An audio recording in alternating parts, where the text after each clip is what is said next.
الصلاة والسلام عليك يا سيدي يا رسول الله وعلى آلك وأصحابك يا سيدي يا حبيب الله. الصلاة والسلام عليك يا سيدي يا رسول الله وعلى آلك وأصحابك يا سيدي يا رحمة للعالمين.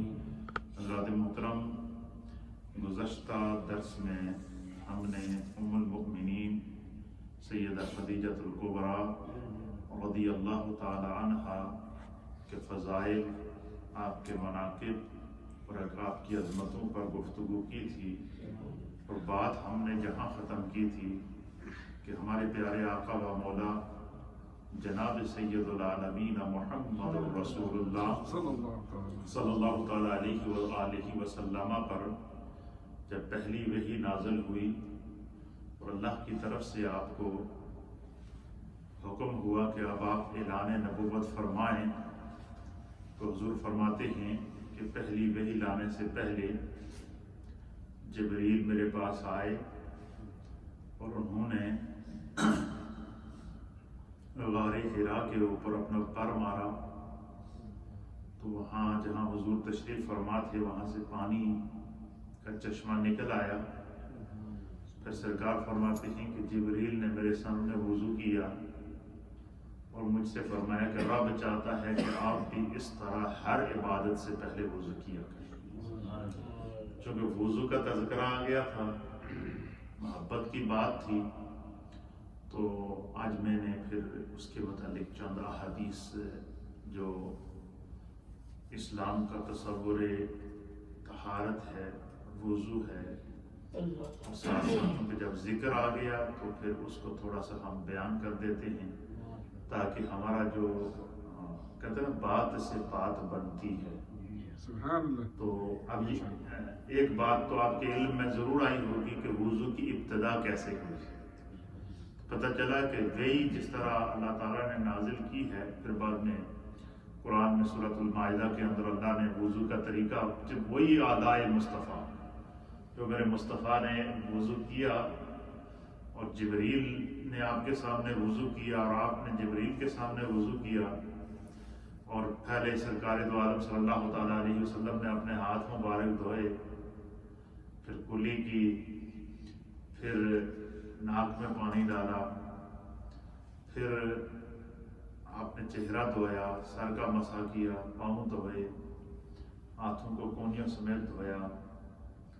اللہ تعالیٰ نے میرے مصطفیٰ کی اس ادا کو پھر وحی کے ذریعے قرآن بنا کے دستور نازل کر دیا ہے ایمان کے لیے۔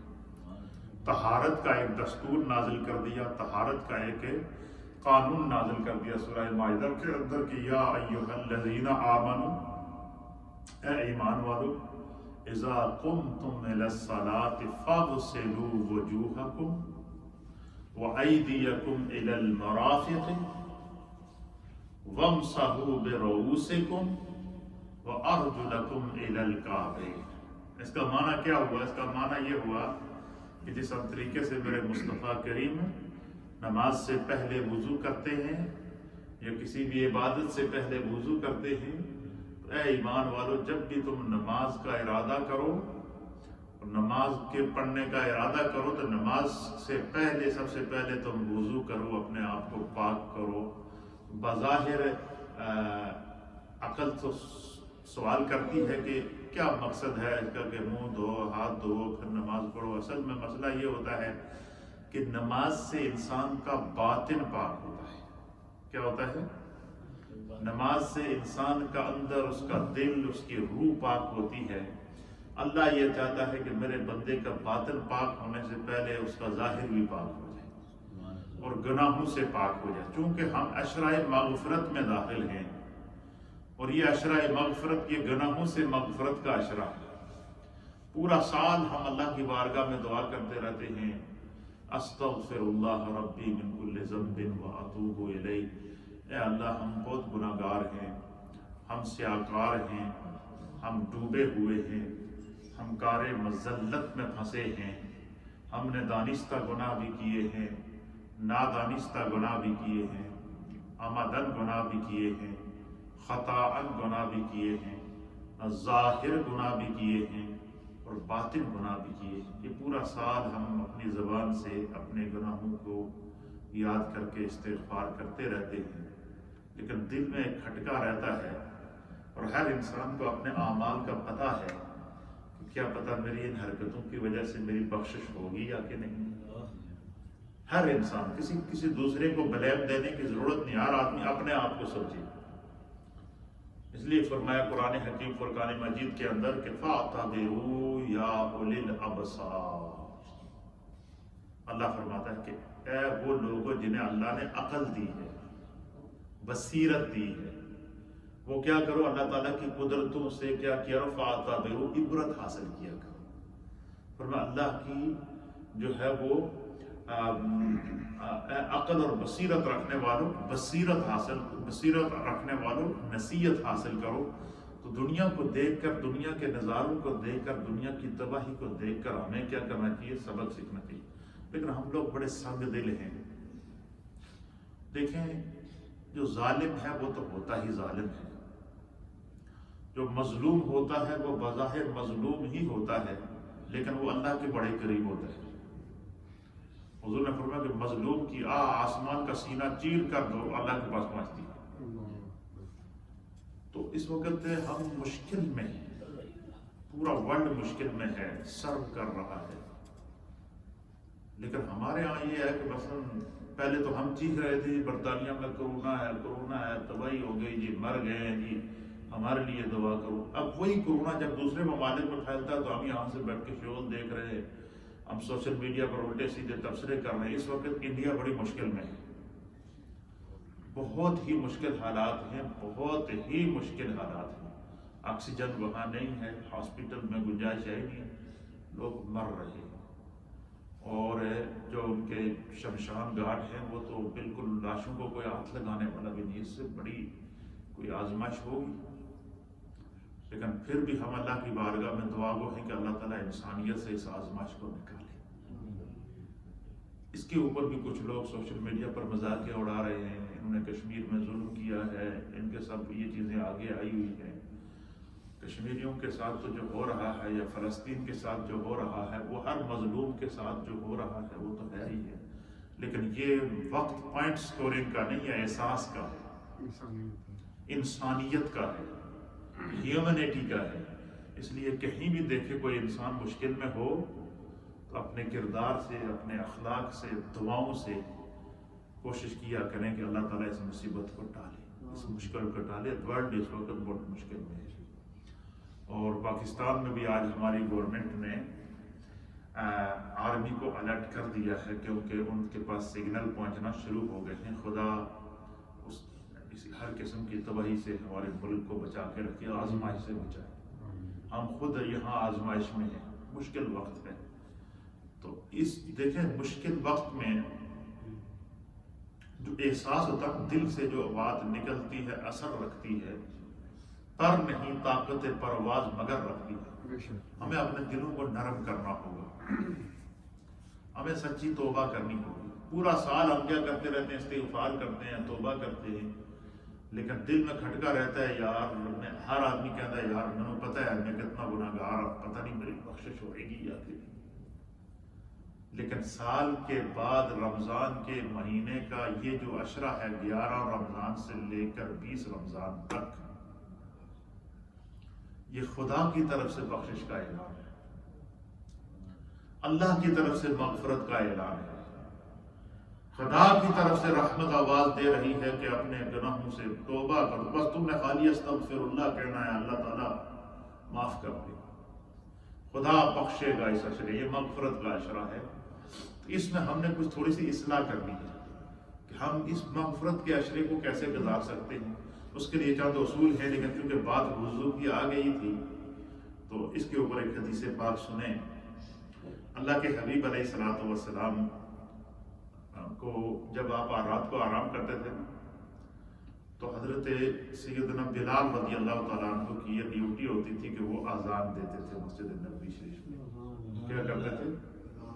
اچھا، وہ 2 اذانیں دیتے تھے رات کو حضرت بلال۔ ایک اذان تہجد دیتے تھے اور ایک اذان فجر۔ تو وہ ڈیلی جو ان کا معمول ہوتا تھا۔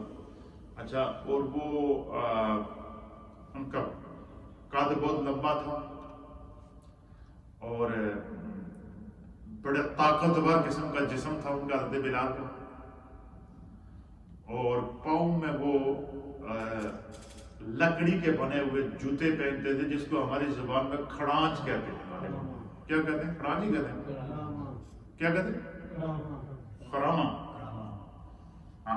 وہ جوتا پہنا کرتے تھے لکڑی کے بنے ہوئے، اور اس کے اوپر وہ رسیوں کے وہ لگے ہوئے تھے۔ تو حضرت بلال جب چلتے تھے نا تو ان کے پاؤں کی آہٹ آتی تھی۔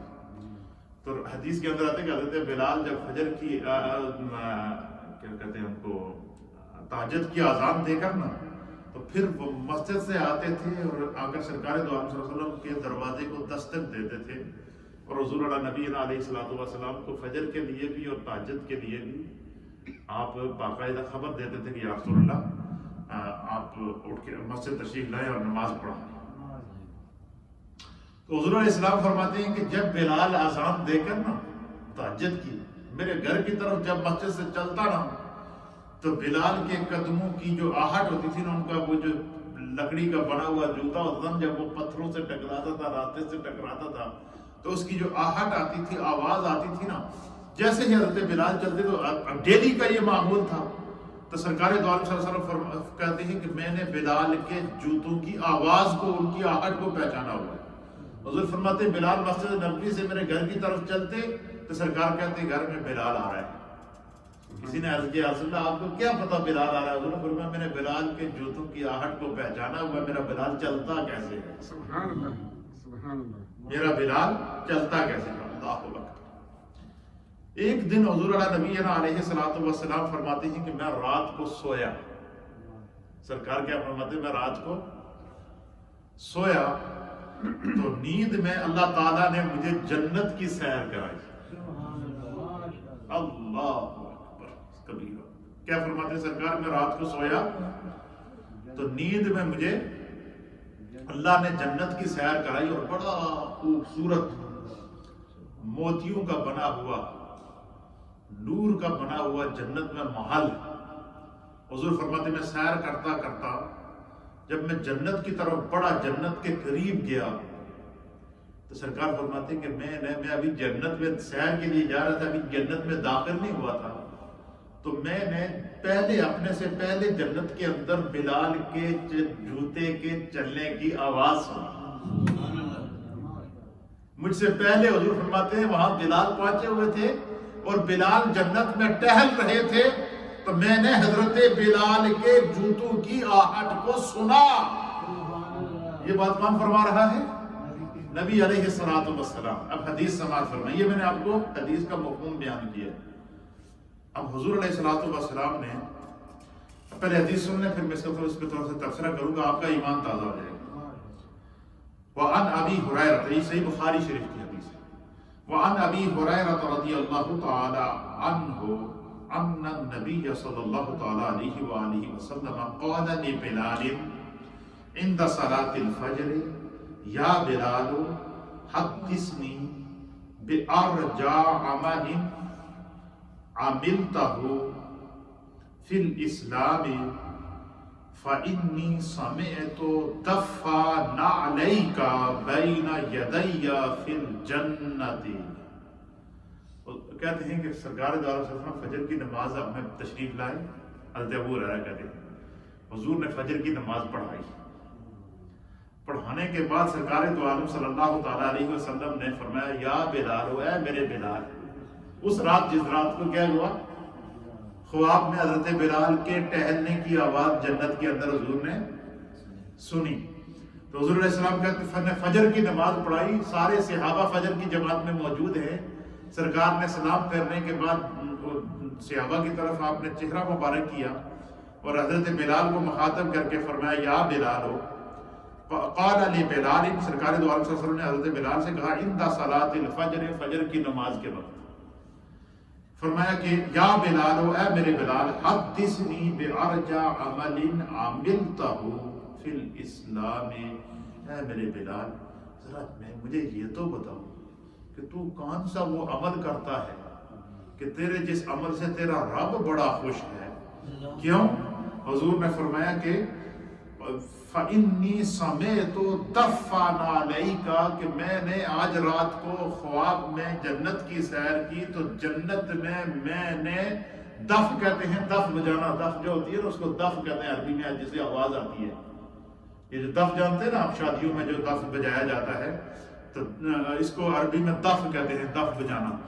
اور حدیث کے اندر آتا ہے کہ جب حضور نبی علیہ الصلوۃ والسلام ہجرت کر کے مکہ سے مدینہ تشریف لائے تو اہل مدینہ جو ہے وہ گھروں کی چھتوں کے اوپر کھڑے تھے، راستوں پہ کھڑے تھے اور مدینے کی بچیوں کے ہاتھوں میں دف تھے اور وہ دف بجاتے ہوئے پڑھ رہی تھی طلع البدر علینا من ثنیۃ الوداع وجبت شکر علینا ما دعا للہ داعی۔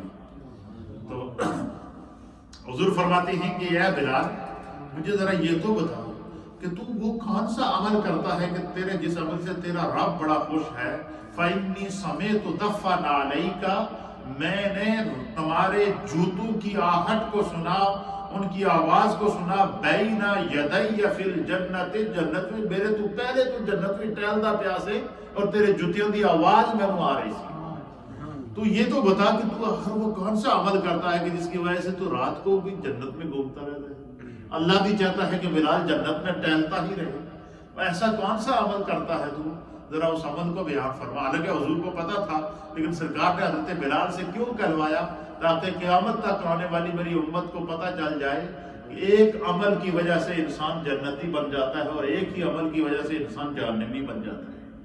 اللہ اکبر۔ حضرت بلال نے عرض کیا کہ یا رسول اللہ، میرے ماں باپ آپ پر قربان ہو جائیں، ما عملت عملا ارجع عندی انی لم اتطہر طہورا فی ساعت اللیل او نہار الا صلیت بذالک۔ حضرت بلال نے عرض کیا یا رسول اللہ، میں تو گنہگار بندہ ہوں، آپ کی نگاہ کرم ہے کہ آپ نے مجھے جو ہے وہ اپنے قریب رکھا ہوا ہے اور ہر پانچوں نمازوں میں آپ کا دیدار کرتا ہوں۔ اللہ کے حبیب، اور تو کوئی بات نہیں، لیکن ایک عادت میری بڑی پکی ہے جس کو میں نے کبھی نہیں چھوڑا جب سے آپ پر ایمان لایا۔ حضور نے فرمایا وہ کیا عادت ہے؟ حضرت بلال کہتے ہیں یا رسول اللہ، جب بھی مجھے وضو کی ضرورت پڑتی ہے تو میں وضو کرتا ہوں اور وضو کرنے کے بعد میں 2 رکعت نماز تحیۃ الوضو پڑھتا ہوں۔ یہ میری زندگی کا پکا معمول ہے کہ میں وضو کرنے کے بعد 2 رکعت نماز تحیۃ الوضو کرتا ہوں۔ اللہ کو شاید میری یہی ادا پسند ہے۔ تو اللہ کے حبیب علیہ الصلوۃ والسلام نے فرمایا کہ جو ہے وہ جب یہ انہوں نے بیان کیا نا کہ اس سے زیادہ اور کوئی امید دلانے والا عمل نہیں ہے، جب کبھی کسی بھی وقت رات کو یا دن کو وضو کیا تو میں نے کچھ جو ہے وہ حتى المقصود نماز ادا کی تو حضور علیہ السلام نے فرمایا کہ اے میرے بلال، تیرا یہی عمل تیرے رب کو بڑا پسند ہے، اس لیے تیرے لیے اللہ نے وکری جنت بنائی ہے۔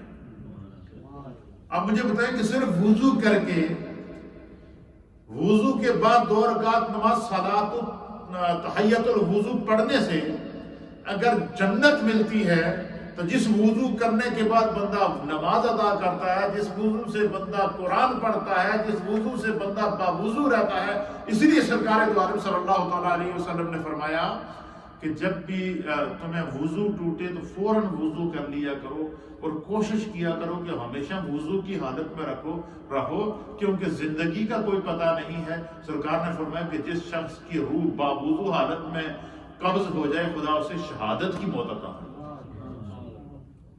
اللہ اسے شہادت کی موت عطا فرماتا ہے۔ یہ ہے وضو کی اہمیت۔ ایک اور حدیث میں یوں ارشاد فرمایا کہ جب کوئی مسلمان وضو کرے، سرکار دو عالم صلی اللہ علیہ وسلم فرمایا کہ جب کوئی مسلمان وضو کرے اور اچھی طرح وضو کرے، وضو کی سنتوں اور اس کے فرائض کا مکمل خیال رکھے اور خوب پانی دھیان کے ساتھ جو ہے وہ اعضائے وضو کو دھوئے، کوئی جگہ اس کی خشک نہ رہے، اور اسی طرح 2 رکعت نماز پڑھ لے، تو فرمایا کہ اس کے ظاہر اور باطن کے ساتھ ان دونوں رکعتوں کی طرف متوجہ رہے، اس کے لیے اللہ تعالیٰ اس پر جنت واجب کر دیتا ہے۔ اب مجھے بتائیں آپ کتنا، جنت بھی ہمارے اپنے ہاتھ میں ہے، جنت بھی اپنے اختیار میں ہے۔ اچھا جب 5 وقت کے لیے ہم وضو کرتے ہیں، بغیر وضو کے تو کوئی بھی نماز نہیں پڑھتا، ایسا ہے یا نہیں ہے؟ کوئی بھی نہ نماز بغیر وضو کے ہوتی ہے۔ تو 5 وقت کے لیے جب بھی ہم وضو کرتے ہیں تو وضو کرنے کے بعد 2 رکعت نماز تحیۃ الوضو ضرور پڑھ لیا کریں، اس کو معمول بنا لیں۔ اللہ تعالیٰ بخشنے والا ہے، شاید اسی یہی عمل ہماری نجات کا ذریعہ بن جائے۔ سبحان اللہ، سبحان اللہ۔ ہر بیماری کا علاج وضو ہے، کیونکہ حضور نبی علیہ الصلوۃ والسلام نے جو ہے وہ فرمایا کہ الطہور شطر الایمان، صفائی ایمان کا حصہ ہے۔ کہ اس طرح توجہ دلائی کہ دیکھیں اس وقت یہ جو کرونا وائرس کی وبا پھیلی ہے، اس کا علاج ڈاکٹر کیا بتا رہے ہیں؟ یہ نہیں بتا رہے ہیں گولیاں کھاؤ، یہ نہیں کہہ رہے ہیں کہ بھائی، یہی کہہ رہے ہیں کہ ہاتھ دھو، چہرے دھو، کلی کرتے رہو، منہ اچھی طرح صاف رکھو، اپنے آپ کو صاف رکھو، تاکہ جو جراثیم ہیں، جو بیکٹیریا ہیں، وہ جو ہے وہ وضو کرنے سے دھل جاتے ہیں۔ تو اب دیکھیں حدیث پاک کے اندر میں نے کل بھی اس طرح اشارہ دیا تھا، نبی پاک صلی اللہ علیہ وسلم فرمایا کہ جب بندہ وضو کرتا، آج کی جو میڈیکل سائنس ہے اس نے کیا کہا ہے؟ اس نے کہا ہے کہ وضو کرنے سے، ہاتھ دھونے سے، منہ دھونے سے اور اعضائے وضو دھونے سے کیا ہوتا ہے؟ بیکٹیریا گر جاتے ہیں۔ کیا گر جاتے ہیں؟ جراثیم جو ہوتے ہیں، جو وبا پھیلاتے ہیں، وہ کیا ہوتے ہیں؟ گر جاتے ہیں، دھونے سے صاف ہو جاتے ہیں۔ تو اللہ کے حبیب علیہ السلام نے آج سے 1400 سال پہلے فرمایا تھا، حضور نے فرمایا تھا جب ہاتھ دھوتا ہے بندہ مومن وضو کے لیے تو اس کے ہاتھ کے گناہ ڈر جاتے ہیں۔ گناہ کیا ہے؟ یہ بیکٹیریا ہی تو ہے۔ گناہ ہر وہ چیز ہے جو انسان کو نقصان پہنچا رہی ہے، ہر وہ چیز ہے جو ہمارے اعمال کے لیے تباہی کا باعث ہے۔ تو فرمایا کہ جب ہاتھ دھوتا ہے تو ہاتھ کے گناہ ڈل جاتے ہیں، جب منہ دھوتا ہے تو منہ کے گناہ دھل جاتے ہیں، جب کلی کرتا ہے تو منہ کے اندر کے گناہ نکل جاتے ہیں، جب سر کا مسح کرتا ہے تو سر کے گناہ ڈل جاتے ہیں، اور پاؤں دھوتا ہے تو پاؤں کے گناہ دھل جاتے ہیں۔ نماز پڑھنے سے پہلے صرف ایک وضو سے سر سے لے کر پاؤں تک انسان گناہوں سے پاک ہو جاتا ہے۔ یہ اتنی بڑی جو ہے وہ اللہ کی طرف سے یہ انعام ہے اہل ایمان کے لیے۔ اور اسی طریقے سے وضو عبادت کے لیے انتہائی ضروری اور لازمی ہے۔ تو وضو کی ابتدا کب ہوئی تھی؟ جب وحی نازل ہوئی، پہلی وحی نازل ہوئی تھی، تو اس سے پہلے طریقہ وضو لے کر جبریل دنیا میں آئے، اور جبریل علیہ السلام نے سرکار کے سامنے وضو کیا اور عرض کیا کہ یا رسول اللہ، میرا رب چاہتا ہے کہ آپ ہر عبادت سے پہلے جب بھی آپ چاہیں تو اس طرح وضو کر لیا کریں، اس سے اللہ تعالیٰ خوش ہوتا ہے۔ اور سرکار نے پھر وہ وضو کا طریقہ آ کر سب سے پہلے کس کا سکھایا؟ ام المؤمنین سیدہ خدیجہ الکبریٰ رضی اللہ تعالیٰ عنہا۔ یہ ہے اسلام کی، یہ اسلام کا وہ مزاج ہے کہ اسی طریقے سے طہارت کے اوپر، صفائی کے اوپر حضور علیہ السلام نے مسجد کی صفائی کی فضیلت الگ بیان کی ہے، گھر کی صفائی کی فضیلت الگ بیان کی ہے، بدن کی صفائی کی فضیلت الگ بیان کی ہے، کپڑوں کی صفائی کی فضیلت الگ بیان کی ہے، اور اسی طریقے سے جسمانی اور روحانی طہارت کی فضیلتوں کو اللہ تعالیٰ نے بیان فرمایا ہے۔ حتیٰ کہ یہاں تک کہ میرے مصطفیٰ کی مجلس میں جب باوضو ہو کر صحابہ آتے اور مصطفیٰ کریم کی معیت میں، آپ کی امامت میں نماز ادا کرتے، اور پھر سرکار مصلی پر اس طرح بیٹھ کے ان کی طرف جب متوجہ ہوتے، حضور علیہ السلام جب ان پر نگاہ نبوت فرماتے نا، اللہ اس منظر کو فرماتا ہے کہ میرے مصطفیٰ خالی ان پر نگاہ فرماتے تھے، وَيُزَكِّيهِمْ، اللہ انہوں کا ظاہر اور باطن دوئے پاک کرتے۔ نگاہ مصطفیٰ باطن کو بھی پاک کر دیتی تھی، نگاہ مصطفیٰ ظاہر کو بھی پاک کر دیتی تھی، اور یہ فیضان مصطفیٰ ہے۔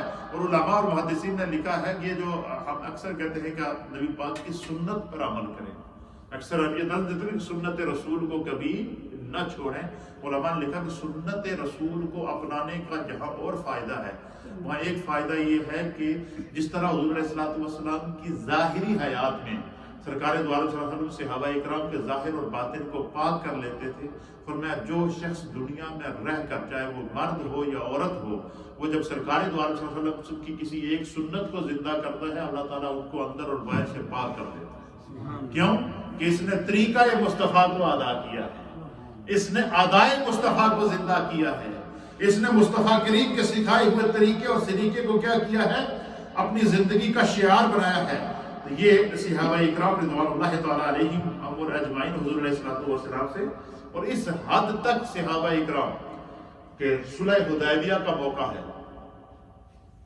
اور کفار مکہ کی جانب سے عروہ بن مسعود ثقفی یہ بعد میں ایمان لے کر آئے تھے. صلح حدیبیہ کے موقع پر اس عروہ بن مسعود ثقفی کو کفار نے اپنا سفیر بنا کر بھیجا مذاکرات کے لیے. وہ عروہ بن مسعود ہے, جو بندہ کوئی سفیر ہوتا ہے تو سفیر ہمیشہ اسی شخص کو بنایا جاتا ہے جو پڑھا لکھا ہو, جس ملک میں اس کو سفیر تعینات کیا جائے وہاں کی زبان سے بھی واقف ہو اور وہاں کے معاملات سے بھی واقف ہو. تو کفار مکہ نے عروہ بن مسعود ثقفی کو صلح حدیبیہ کے موقع پر 1400 صحابہ کے ساتھ حضور علیہ السلام موجود سے عمرے کے لیے جا رہے تھے تو وہاں پر آپ کو روک دیا گیا. ہجرت کے بعد یہ پہلا موقع تھا عمرے پہ جانے کا. تو کفار کی جانب سے عروہ بن مسعود ثقفی یہ مذاکرات کرنے کے لیے سفیر بن کر آیا. تو وہ عروہ کہنے لگا کہ میں نے دیکھا بڑے غور سے, میں نے دیکھا کہ میں چیک تو کروں کہ یار یہ کون لوگ ہیں جو سرکار دو عالم جو اپنے نبی سے اتنی محبت کرتے ہیں کہ اس نبی کے لیے جان بھی دیتے ہیں, اس نبی کے اشاروں پہ چلتے ہیں. تو کہتا ہوں کہ سفیر بن کے میں کہتا کہ میں چیک تو کروں کہ اس صحابہ جو سرکار دو عالم صلی اللہ علیہ وسلم سے کس طرح محبت کرتے ہیں. حالانکہ اس وقت تک عروہ بن مسعود ایمان نہیں لائے تھے. وہ ایک ثقافتی نظر سے اور ایک سفیر ہونے کی نظر سے وہ پورے واقعے کو دیکھ رہے تھے. اس عروہ نے کہا کہ میں نے بڑا عجیب و غریب منظر دیکھا. میں نے دیکھا کہ حضور علیہ السلام کی بارگاہ میں جو 1400 صحابہ تھے نا وہ ہر وقت باادب کھڑے رہتے تھے یا بیٹھے رہتے تھے. جب بھی سرکار کے سامنے بیٹھتے تو دو زانوں بیٹھتے, دست بستہ بیٹھتے. جب سرکار بھی ان کے ساتھ بات کرتے تو وہ اپنی اس طرح سروں کو جھکا دیتے تھے, باادب ہو کر باتوں کو سنا کرتے تھے. اور حضور علیہ السلام نے کسی کام کا حکم دے تو ایک دوسرے کو اس کام کو انجام دینے کے لیے ایک دوسرے پہ جھپٹ پڑتے تھے اور ہر ایک کی یہ خواہش ہوتی کہ سرکار کے اس حکم پر میں عمل کروں. پھر اس عروہ بن مسعود نے کہا کہ پھر میں نے ایک دفعہ اور بڑا عجیب و غریب منظر دیکھا. میں نے دیکھا کہ حضور نبینا علیہ السلام وضو فرما رہے ہیں. کیا کر رہے ہیں؟ صلح حدیبیہ کے موقع پر حضور وضو فرما رہے ہیں اور صحابہ اکرام رضوان اللہ تعالیٰ علیہ اجمعین چاروں طرف حضور علیہ السلام کے سامنے ایک دائرہ بنا کر کھڑے ہیں. اور جیسے سرکار وضو کے لیے ہاتھ دھوتے نا اور حضور کے ہاتھوں سے لگ کر گرنے والا جو پانی تھا وہ زمین پر گرنے سے پہلے صحابہ اس کے نیچے اس طرح اپنے ہاتھ پھیلاتے, اس پانی کو زمین پر نہیں گرنے دیتے. کیا کرتے؟ اس پانی کا زمین پر نہیں گرنے دیتے اور وہ کیا کرتے کہ وہ اپنے ہاتھوں پہ اٹھاتے, اپنے چہروں پر ملتے, اپنے جسم پر ملتے, سرکار کے ہاتھوں سے لگا ہوا پانی اس کو کیا کرتے. اور جن صحابہ کی تعداد بہت زیادہ تھی تو جو وہاں نہیں پہنچ سکتے تھے تو جس صحابی کے ہاتھ کے ساتھ مصطفیٰ کے وضو والا پانی لگ جاتا تو وہ اپنے ہاتھ کو اس کے ہاتھ سے مس کر کے اپنے جسم پر اور چہرے پہ ملتا تھا. عروہ بن مسعود کہتا ہے کہ میں نے بڑا عجیب و غریب منظر دیکھا. پھر اس نے کہا جی کہ میں نے ایک اور منظر دیکھا کہ حضور علیہ السلام نے کھانسا اور آپ کو کوئی بلغم وغیرہ کوئی تھوک مبارک آئی تو آپ نے ایک سائڈ پر تھوک دیا اور تھوک دیا تو حضور علیہ السلام مصروف ہو گئے اپنے. تو کسی ایک صحابی کو میں نے دیکھا عروہ بن مسعود ہے, میں نے دیکھا کہ وہ خاموشی سے گیا, اس نے چپکے سے سرکار دو علیہ وسلم کے اس تھوک مبارک کو اٹھایا, اس کو اپنے ہاتھوں پر, اپنے سر پر, اپنے جسم پر ملا اور چل دیا. وہ کہتا ہے وہ سارا پوائنٹ لکھ رہا تھا. پھر وہ جب دوبارہ مکہ گیا عروہ بن مسعود, اس نے سارے اہل مکہ کو جمع کیا, سرداران قریش کو جمع کیا. تو اس نے کہا جی کہ تم نے مجھے سفیر بنا کر بھیجا تھا, میں نے ان کے ساتھ جو معاہدے کیے ہیں انہوں نے اس معاہدے پر عمل کر دیا اور معاہدہ بائی ریٹن بھی موجود ہے, لیکن میں تمہیں آج ایک مشورہ دیتا ہوں, ایک صلاح دیتا ہوں. عروہ بن مسعود نے کیا کفار مکہ سے کہا, خود حالانکہ ابھی تک ایمان نہیں لائے تھے, کفر کی حالت میں تھے. ان سے کہا کہ میں تمہیں مشورہ دیتا ہوں کہ تم محمد عربی کی مخالفت کو چھوڑ دو، تم محمد عربی کی دشمنی کو چھوڑ دو، ان کی مخالفت کو چھوڑ دو۔ انہوں نے کہا چنگا بندہ ہے تو اسی سفیر بنا کے بھیجا تو آگے انہوں نے گیت گاتا ہے، وجہ کیا ہے؟ اس نے کہا جی کہ میں نے ایک منظر دیکھا، میں تمہارے سامنے بیان کرتا ہوں۔ انہوں نے کہا جی کیا دیکھا؟ انہوں نے کہا جی میں نے دیکھا کہ حضور علیہ السلام سے جو محبت کرتے ہیں صحابہ، وہ دست بستہ ان کے سامنے کھڑے ہوتے ہیں، دو زانو ان کے سامنے بیٹھتے ہیں، سروں کو جھکا کر جب وہ بات کرتے ہیں تو سروں کو جھکا کر باادب ان کے ارشادات کو لکھتے بھی ہیں، پڑھتے بھی ہیں، سنتے بھی ہیں، اور جب وہ وضو کرتے ہیں تو ان کے جسم کے ساتھ لگا ہوا پانی زمین پر گرنے سے پہلے اپنے جسموں پر نل لیتے ہیں۔ تو میں تو اس تجزیے پر پہنچا ہوں کہ جس نبی کے صحابہ اس کے جسم کے ساتھ لگا ہوا پانی زمین پر نہیں گرنے دیتے، وہ اس نبی کا خون کیسے زمین پر گرنے دیں گے؟ لہٰذا میں ایز اے سفیر، ایز اے دانشور، جو خدا نے مجھے سوچ سمجھ دی ہے، اس کے تحت تمہیں مشورہ دوں گا کہ محمد عربی سے جنگ نہ کرنا، اور یہ ذہن سے نکال دو کہ تم ان کا خون بہاؤ گے۔ جس نبی کے غلام اس نبی کے ہاتھوں کے ساتھ لگا ہوا پانی زمین پر نہیں گرنے دیتے، وہ اس نبی کا خون کیسے زمین پر گرنے دیتے؟ یہ صحابہ اکرام کی محبت تھی، یہ ان کی الفت تھی۔ وعن ابن عمر رضی اللہ تعالی عنہ، حضرت سیدنا ابن عمر رضی اللہ تعالیٰ عنہ بیان کرتے ہیں کہ قال رسول اللہ صلی اللہ تعالیٰ علیہ وآلہ وسلم، حضور علیہ السلام نے وضو کی فضیلت کو بیان کرتے ہوئے ارشاد فرمایا، حضور نے فرمایا کہ لا تقبل صلاة بغیر طہور ولا صدقة من غلول۔ حضور علیہ السلام نے فرمایا کہ اے میری ہدایت کے ستاروں، یاد رکھو کہ بغیر وضو کے کبھی نماز اللہ کی بارگاہ میں قبول نہیں ہوتی۔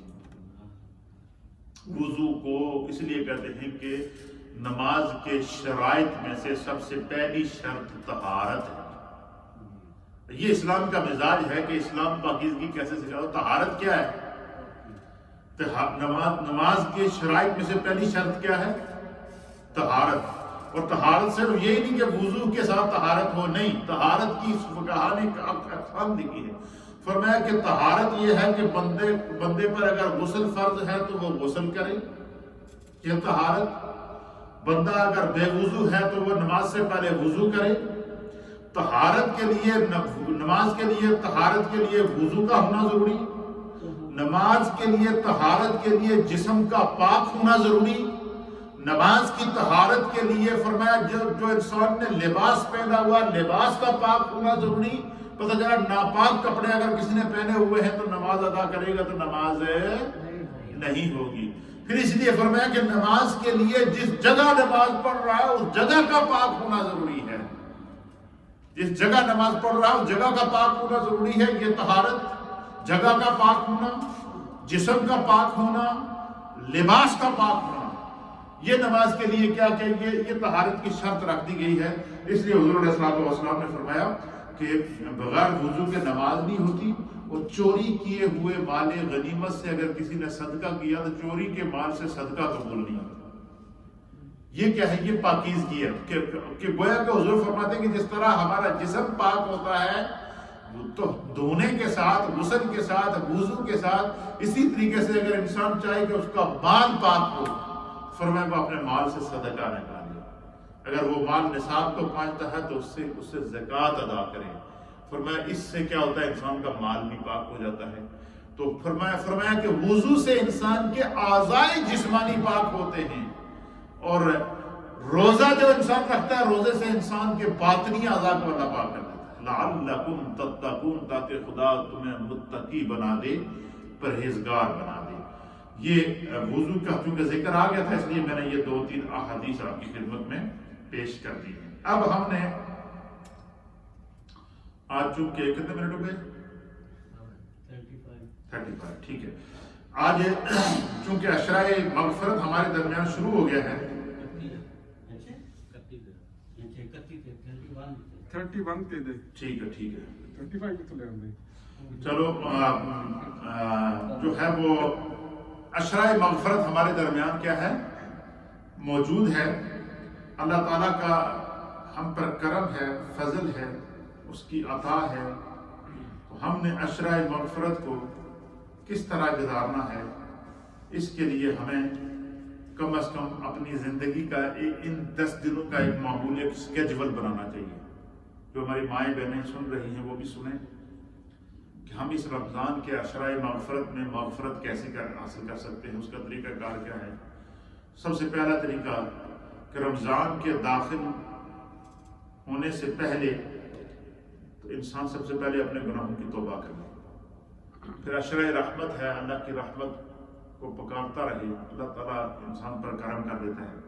فرمایا کہ اپنے گناہوں سے سچی توبہ کرے اور انسان غور کرے کہ اللہ نے مجھے اپنے کرم سے اس زندگی میں عشرۂ مغفرت عطا کیا ہے اور خدا کی طرف سے مغفرت کا اعلان ہے، لہذا غور کرے کہ میرے وہ کون سے اعمال ہیں جن کی وجہ سے میں خود سمجھتا ہوں کہ شاید میری مغفرت نہ ہو سکے۔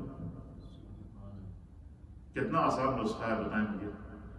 ہر انسان چاہے وہ مرد ہو یا عورت ہو، وہ عشرۂ مغفرت میں ہم داخل ہیں، سب سے پہلے تو یہ ہم حساب کریں، ہر آدمی اپنا احتساب خود کرے کہ وہ ہم نے کون سے گناہ کیے ہوئے ہیں جن کا ہمیں علم ہے کہ شاید ہمارے ان گناہوں کی وجہ سے ہماری مغفرت نہ ہو سکے۔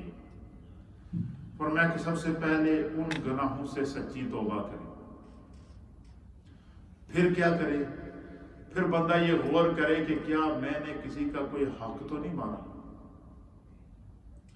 کیونکہ حقوق اللہ تو اللہ معاف کر دیتا ہے، حقوق العباد اللہ معاف نہیں کرتا جب تک بندہ معاف نہ کرے۔ فرمایا بندہ یہ غور کرے کہ اس کے ذمہ جو کوئی حقوق ہیں کسی کے، اس نے کسی کا حق تو نہیں مارا۔ ایک دوسرا یہ کہ اس کے ذمہ جو حقوق ہیں، مثلا بیوی کا حق ہے، بچوں کا حق ہے، ماں باپ کا حق ہے، اپنے خاندان کا حقوق ہیں، تو کیا وہ کما حق کو ہو ان حقوق کو ادا کر رہا ہے کہ سستی تو نہیں ہو رہی؟ تو اگر سستی ہو رہی ہے تو ان 10 دنوں میں کم از کم یہ نیت کر لے کہ میں نے ان 10 دنوں میں کسی کا حق نہیں مارنا ہے، کوشش کرنی ہے کہ شاید اللہ تعالیٰ میری اس ادا سے جو ہے وہ خوش ہو جائے۔ تو فرمائے کہ اگر بندہ چاہے کہ اس کی عشرۂ مغفرت کے اندر کامل مغفرت ہو تو سب سے پہلے کیا ہو؟ سچی گناہوں سے سچی توبہ، اپنے گناہوں کو یاد کرے اور ان گناہوں کو یاد کرے جو اس کے دل میں کھٹکا کر رہے ہیں کہ شاید یہ گناہ میرے لیے ہلاکت کا سبب بن جائے، اللہ اس کو معاف کر دے، اللہ میں آئندہ یہ گناہ نہیں کروں گا۔ اور حقوق ادا کرے، جو اس کے ذمہ ہیں وہ ان کو ادا کر دیں اور ان سے معافی مانگے، اللہ سے سچے دل سے معافی مانگے، بندوں سے بھی معافی مانگے اور اللہ سے بھی معافی مانگے۔ پھر فرمایا کہ پھر کیا کرے؟ جب بندہ ہمیں پتہ ہے کہ ہم عشرۂ مغفرت میں داخل ہیں، تو اس عشرے میں جہاں پر اس عشرے کا سب سے بہترین وظیفہ ہے وہ کیا ہے؟ استغفر اللہ۔ پہلے پڑھے میرے ساتھ فالو کریں، پڑھے بسم اللہ الرحمن الرحیم، بسم اللہ الرحمن الرحیم، استغفر اللہ ربی من کل ذنب واتوب الیہ، استغفر اللہ ربی من کل ذنب واتوب الیہ، استغفر اللہ ربی من کل ذنب واتوب الیہ۔ یا اللہ توبہ، سب گناہوں سے توبہ۔ یہ وظیفہ استغفار ہے، یہ بندہ اس عشرۂ مغفرت میں یہ لازمی تسبیحات میں رکھیں، چلتے پھرتے اٹھتے بیٹھتے یہ پڑھا کریں۔ اور اس عشرۂ مغفرت میں زیادہ سے زیادہ صلاۃ التوبہ پڑھیں۔ کیا کریں؟ کہ میں نیت کرتا ہوں 2 رکعت نماز نفل صلاۃ التوبہ فقط اللہ تعالیٰ کے لیے، منہ میرے طرف کعبہ شریف کے، اور دل میں یہ نیت کر لے کہ یا اللہ میں اپنے ہر گناہ سے معافی کے لیے یہ صلاۃ التوبہ پڑھ رہا ہوں، مجھ پر کرم کر دے، مجھے معاف کر دے۔ عشرۂ مغفرت ہے، اس لیے میں یہ مغفرت کی آپ کو گور اور طریقے بتا رہا ہوں۔ یہ اگر طریقہ ہم اس میں اختیار کریں گے تو وہ تو خدا کی طرف سے پورا عشرہ اعلان ہی مغفرت کا ہے. ہم نے صرف جو ہے وہ اپنے رب کے سامنے اپنے آپ کو پیش کرنا ہے اور اس عجز اور اس انکساری کے ساتھ پیش کرنا ہے کہ ہمارے رب کی مغفرت ہمیں گھیر لے، ہمارے بچوں کو گھیر لے، ہمارے خاندان کو گھیر لے، ہمارے گھروں کے اندر اس کے اثرات ظاہر ہوں، ہمارے چہروں پر ظاہر ہوں، ہمارے اخلاق اور کردار پر ظاہر ہوں، ہمارے اعضاء جسمانی پر ظاہر ہوں. یہ بڑی بڑی باریک باتیں چھوٹی چھوٹی. تو یہ مقبولیت کا وقت ہے، تو اس لیے میں چاہ رہا ہوں کہ تقریر سنانے دے کے انہیں عمل دی گل کی جائے، کیونکہ عمل سے زندگی بنتی ہے، جنت بھی جہنم بھی. یہ خاکی اپنی فطرت میں نہ نوری ہے نہ ناری ہے. خاک کا بنا ہوا انسان خاک کا پتلا ہے، فرمایا لیکن اگر اس کا عمل ٹھیک ہوگا تو وہ رش کے بری بن جائے گا. پھر اللہ تعالیٰ اس کے سامنے سے حجابات کو ہٹا دیتا ہے. تو عشرہ مغفرت میں سب سے پہلے کیا کرنا ہے؟ اپنے چھوٹے بڑے، دانستہ نادانستہ، آمدن خطان، ظاہر مستور، اجتماعی انفرادی جتنے گناہ ہم سے سرزد ہوئے ہیں، ہم سب سے پہلے ان گناہوں سے سچی توبہ کریں. یہ عشرہ مغفرت کا اگر ہم بینیفٹ چاہیں کہ ہمیں عشرہ مغفرت میں کچھ ملے، تو سب سے پہلا عمل ہم میں سے ہر ایک کو یہ کرنا ہوگا کہ ہم اپنے گناہوں کو یاد کر کے، اقرار جرم کر کے، اقرار گناہ کر کے اپنے رب کی بارگاہ کے اندر کیا کریں؟ سچی توبہ کریں، سچی استغفار کریں. تو فرمایا پھر کیا ہوگا؟ جب سچی توبہ اور استغفار کرنے کے بعد استغفار کی تسبیح پڑھتے رہے پورا عشرہ. اور وہ تسبیح کیا ہے؟ استغفر اللہ ربی من کل ذنب واتوب الیہ. اور اس کے علاوہ صلاۃ التوبہ یہ ضرور پڑھا کریں. جب بھی موقع ملے صلاۃ التوبہ پڑھا کریں. ظہر کی نماز میں پڑھ لیں، فجر کی سے پہلے پڑھ لیں، اسی طریقے سے جو ہے وہ مغرب کے بعد پڑھ لیں، عشاء کے بعد پڑھ لیں. اور رات کو سحری کے لیے اٹھتے ہی ہے تو وہ خاص مقبولیت کا وقت ہوتا ہے، تو اس میں صلاۃ اللیل پڑھیں، صلاۃ التہجد پڑھیں، صلاۃ التوبہ پڑھیں اور نیت استغفار کی کر لیں. اور یہ نیت کر لیں کہ اللہ یہ سارے اعمال میں اس لیے کر رہا ہوں کہ تو نے اپنے کرم سے میری زندگی میں ایک مرتبہ پھر مجھے عشرہ مغفرت عطا کر دیا ہے. اے خدایا مجھے اپنی مغفرت سے اس عشرے میں اس میں محروم ہے نہ فرمانا. اللہ اکبر کبیر. پھر فرمایا کہ جس وقت عشرہ یہ کرتے رہے عمل، جب یہ سارا عمل کرنے کے بعد جب عشرہ مغفرت پورا ہو تو پھر اللہ کی بارگاہ میں جو آپ نے عمل کیا ہے اس کی مقبولیت کی دعا کے ساتھ ساتھ 2 رکعت نماز صلاۃ الشکر کیا کریں؟ 2 رکعت نماز صلاۃ الشکر ادا کریں کہ اللہ تیرا لاکھ لاکھ شکر ہے کہ اس پینڈیمک کے دور کے اندر، اس کرونا وائرس کی وبا کے اندر، جہاں ہر جب 10 انسانوں میں سے ایک انسان لقمہ اجل بن رہا ہے، اللہ تو نے مجھے زندگی بھی دی، صحت بھی دی، حفاظت بھی دی، رمضان کے روزے رکھنے کی بھی توفیق دی، استغفار کی بھی توفیق دی، عشرہ رحمت بھی عطا کیا ہے. اے اللہ تیرا لاکھ لاکھ شکر ہے. تو صلاۃ الشکر ادا کریں. اور میرے رب کا فیصلہ ہے کہ لَئِن شَكَرْتُمْ لَأَزِيدَنَّكُمْ کہ جڑا خدا دا شکر کرتا ہے اللہ اپنے انعامات اور اپنے کرم میں اضافہ کرتا ہے. خدا اس پر کیا کرتا ہے؟ کرم فرماتا ہے، فضل فرماتا ہے. یہ ان کوتاہیوں سے دن رات جو ہے نا وہ انسان جو ہے وہ ان کی طرف متوجہ رہے اور اللہ تعالیٰ کی طرف سے جو ہے وہ ایک یہ وظیفہ ہے. وہ کیا ہے؟ صلاۃ التوبہ کا اور استغفار کا. ٹھیک ہے، سمجھ میں آ گئی؟ اس میں کوئی بات ایسی تو نہیں سمجھ. دوسرا یہ کریں کہ ہم چونکہ یہ تقریباً کچھ 6-7 پوائنٹ میں نے نوٹ کیے ہیں جو میں چاہ رہا ہوں کہ ہم عشرہ مغفرت میں وہ کریں تاکہ ہمیں اس عشرے کی اہمیت کو پتہ چلے اور اس کی عظمت کی طرف ہم جائیں. اور تیسری کیا چیز کریں؟ تیسری چیز یہ کریں کہ کوشش کیا کریں.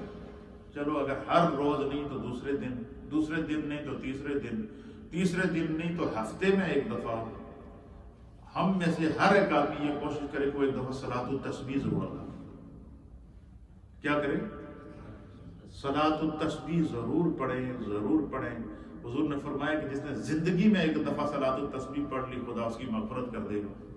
اور جڑا ہر ہفتے پڑھے یا ہر روز پڑھے اس کی عالم کا کیا اندازہ ہوگا. تو صلاۃ التسبیح کو بھی پڑھ لیا کریں. اگر اس کا طریقہ نہیں آتا تو مجھ سے آپ رابطہ کر سکتے ہیں. یہ بالکل بڑی ایزی ہے. تیسرا کلمہ جو ہے وہ اس کی تقریباً 4 رکعات کے اندر اس کی 300 تسبیحات پوری کرنی ہوتی ہیں. وہ طریقہ کار سارا نیٹ کے اوپر بھی موجود ہے اور میری فیس بک کے اوپر بھی آپ کو مل جائے گا. اور میں اس کو پہلے اگلے 2-3 دروس میں پہلے میں بیان بھی کر چکا ہوں. صلاۃ التسبیح پڑھیں تو یہ اگر کسی بھی وقت جب بھی ممکن ہو تو صلاۃ التسبیح ضرور پڑھ لیا کریں. اور عشرائے مغفرت میں ایک دفعہ تو ضرور پڑھیں. جو ہماری مائیں بہنیں سن رہی ہیں ان کی خدمت میں بھی گزارش ہے یہ عشرائے مغفرت میں ایک دفعہ ضرور اپنے گھر میں ہر میری ماں اور ہر میری بہن جو نماز پڑھ سکتی ہے اس کی خدمت میں گزارش ہے کہ وہ صلاۃ التوبہ بھی پڑھے اور صلاۃ الشکر بھی پڑھے ان دنوں میں مغفرت کے دنوں کے اندر. اور صلاۃ التسبیح بھی اپنے گھر میں ضرور پڑھیں ایک دفعہ. یہ بڑا ہی مجرب اور بڑی ہی کام کی باتیں ہیں. اللہ تعالی ہمیں جو ہے وہ اس کو سمجھنے کی توفیق عطا فرمائے. اچھا، ہر جائز کام کو شروع کرنے سے پہلے خصوصی طور پر اپنے رب کو یاد کریں. بسم اللہ الرحمن الرحیم پڑھیں اور اللہ سے یہ دعا کریں کہ اللہ تعالی ہمیں جس طرح رمضان میں عمل کی توفیق دی ہے سارا سال خدا ہمیں اس عمل کی توفیق عطا فرمائے. یہ دعا لازمی ہے. اللہ تعالیٰ سے کریں، کرتے رہے. یہ قبولیت کے دن ہیں. تو یہ عشرائے مغفرت ہمارے درمیان اپنی تمام. حضور اللہ نبی علیہ الصلوۃ والسلام نے فرمایا کہ جو شخص استغفار کو اپنا معمول بنا لیتا ہے، توبہ کو اپنا معمول بنا لیتا ہے، استغفار کو اپنا معمول بنا لیتا ہے، تو اللہ تعالیٰ کو بندے کا توبہ کرنا اتنا پسند ہے کہ خدا اس کی توبہ کو بھی قبول کرتا ہے اور اللہ اس کو وہاں سے رزق عطا کرتا ہے جہاں سے اس کے وہم و گمان میں بھی نہ ہو. یعنی غیب سے اللہ اس کی مدد فرماتا ہے. تو یہ خدا کے کرم کے دن ہیں، فضل کے دن ہیں. اللہ ہمیں اس کو سمجھنے کی توفیق عطا فرمائے. تو عشرائے مغفرت حاصل کرنے کے، اللہ کا کرم اور بخشش حاصل کرنے کے یہ چند طریقے ہیں جو میں نے آپ کے سامنے شیئر کیے ہیں اور بڑی آسان انداز میں کیے. میں اندازہ ہے کہ تھوڑے سارے تو ذہن میں پی گئے. کوئی ایسی گل نہیں ہے کہ جو تھوڑی سمجھ میں نہ آئے، لیکن بسا آپ اگر کوئی بندہ کوئی بات سمجھنا چاہے تو ہم تو 24 آور یہاں موجود ہیں آپ کی خدمت کے لیے. اللہ قبول فرمائے. تھوڑا سا ذکر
محمد رسول اللہ صلی اللہ تعالی علیہ وآلہ وسلم. اللہ اللہ اللہ اللہ اللہ اللہ اللہ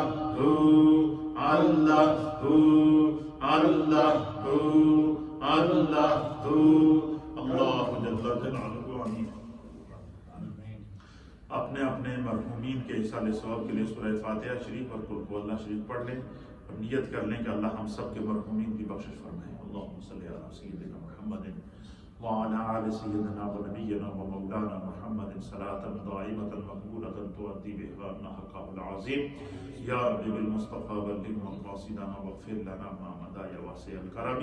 اے اللہ جتنے جملہ کلمات طیبات پڑھے گئے ہیں، تلاوت قرآن کی گئی ہے، جتنے اوراد و وظائف کیے گئے ہیں، تسبیحات اور تحلیلات کی گئی ہے، رمضان کے اس بابرکت اور افطاری کے اس قبولیت کے وقت میں جو ذکر اذکار کیا گیا ہے، اللہ صرف تیری رضا مقصود ہے، اپنی بارگاہ میں قبول فرما. اللہ ہم سب کے گناہوں کو معاف فرما، ہمارے صغیرہ گناہوں کو معاف فرما، کبیرہ گناہوں کو معاف فرما، دانستہ اور نادانستہ گناہوں کو معاف فرما، آمدن اور خطاان گناہوں کو معاف فرما. اشرائے مغفرت ہے اللہ، ہماری مغفرت فرما، ہمارے تمام مرحومین کی بخشش و مغفرت فرما. اللہم انی لک صلت وبک آمنت وعلیک توکلت وعلی رزقک افطرت برحمتک یا ارحم الراحمین.